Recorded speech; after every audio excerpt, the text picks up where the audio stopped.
तो श्यामा किसको कहते हैं? तपाई हुए कंचन वर्ण वाली 16 वर्षीय जो किशोरी कन्या होती है उसको श्यामा कहते हैं।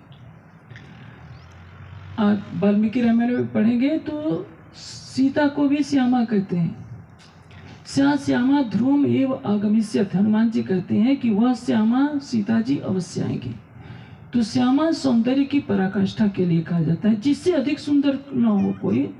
तपाए हुए कंचन वर्ण की कन्या, जैसे थम कंचन अति लाल आपने सुना है, बहुत गोरा चिट्टा आदमी हो और उसको धूप में 5 मिनट के लिए खड़ा कर दीजिए तो उसका चेहरा और लाल हो जाता है। उस रंग की जो कांति हो सबसे सुंदर मानी जाती है। इस युगल स्वरूप को श्याम श्यामा कहते हैं। ब्रज में जो श्री कृष्ण का स्वरूप था आप जानते हैं, यदि हम वैसा करें तो राधा का रंग तो काला हो जाएगा, सांवला हो जाएगा, तो ऐसा नहीं है।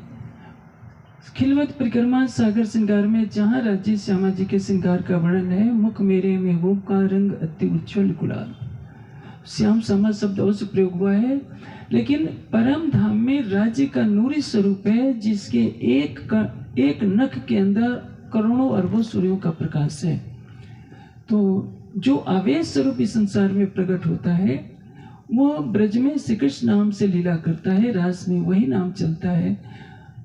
लेकिन परम धाम में यहाँ के तन नहीं जा सकते, यहाँ के नाम नहीं जा सकते।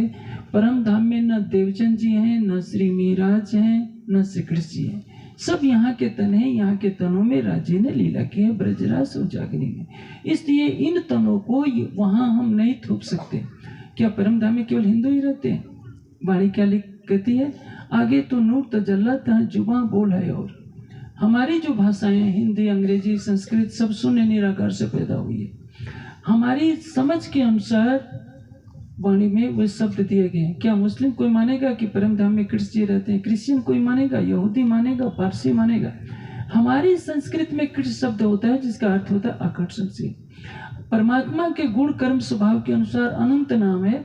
तो वेद में तो हजारों शब्द हैं। वेद में सूर्य शब्द आया है, चंद्रमा शब्द आया है, इंद्र शब्द आया, अग्नि मित्रम वर्णम सुपर्ण से गुरुत्मान एकम सद्भवदा विप्र बदंती यम मातृस्वाना माम, ये सारे शब्द ब्रह्म के लिए हैं। तो वेद में गुण कर्म स्वभाव के अनुसार परमात्मा के अनेक नामों का वर्णन है। लेकिन नाम के पीछे जो समाज को भटका दिया गया है कि केवल कृष्ण जी ही है, राजी असली नाम नहीं है।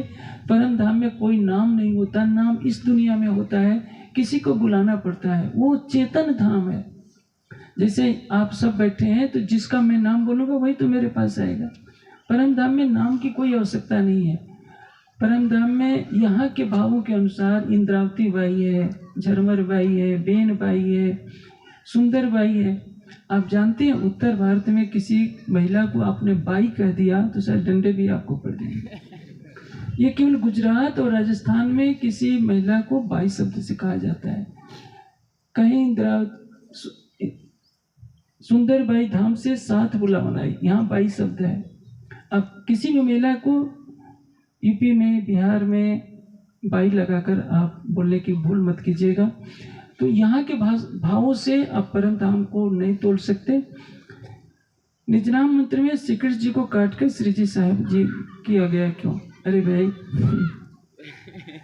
ज्ञानपीठ में आप आइए, 250 साल पुरानी वाणी रखी है, 250 साल पुरानी बीतक रखी है और सब पन्ना जी से लिखी गई। हमारे बीच में श्री डी के दुबे जी हैं, ये पन्ना ट्रस्ट के प्रबंधक भी रह चुके हैं और सरसवा के ट्रस्टी भी रह चुके हैं। कम से कम 1 दर्जन के लगभग स्वरूप शाम है जिसमें श्री जी की छाप है। गुम्मट बंगला जी में जिससे मजलिस होती है उसमें भी श्री जी की छाप है। तो हमने थोड़े लिखा, हमने थोड़े काटा। 250 साल पहले न तो मेरा जन्म था न सरकारशी का जन्म था, तो किसने काटा? सब पन्ना के ब्रह्मणि सुंदर साथ ने हस्तलिखित प्रतियां लिखी हैं, वहीं से गई हैं। चाहे युगलदास जी के जो शिष्य परंपरा में जो परमहंस हुए उन्होंने लिखी है, रतनपुरी ने या सरसावा ने, कोई भी मंत्र में न तो नाम काटा है न काट सकता है। निजनाम जाहिर में क्यों बोलते हैं? आप एक चीज बताइए, ये परंपरा कब से चली? ये अंध परंपरा है। मध्यकाल में ऐसा होता था कि पौराणिक पंडितों ने कहा कि शूद्र और स्त्री को गायत्री मंत्र नहीं सुनाओ। यदि शूद्र गायत्री मंत्र का उच्चारण करता है, वेद छिप कर पढ़ता है, तो उसको तलवार से टुकड़े टुकड़े कर दो। उसके कान में यदि वेद का कोई अंश पड़ जाए तो शीशा पिघला कर डाल दो। ये अत्याचार हुआ है सामान्य लोगों पर। इन्हीं लोगों ने नियम बना दिया कि जिसको मंत्र दो कान में फूंक मार करके दो, ताकि कोई दूसरा न सुन ले। सबके सामने कहेंगे तो मंत्र याद कर लेगा, इसलिए कान में छिप कर देने की परंपरा शुरू की गई। तो आज के युग में थोड़े वो कान में फूंक मारते फिरेंगे। मंत्र में क्या होता है?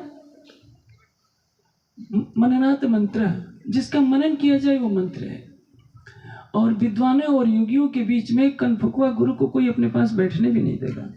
ये अंध परंपरा है। आप बताइए, रावण का नाम हम लेना नहीं चाहेंगे, ये जीवा किस लिए है? नीति के ग्रंथों में कहा गया है, दानेन पाणिन तो कंगनेन, हाथ की शोभा किससे? दान से। श्रोत्रम श्रुतेन न तो कुंडलेन, कान की शोभा किससे? वेद शास्त्र की बातों से। सोने के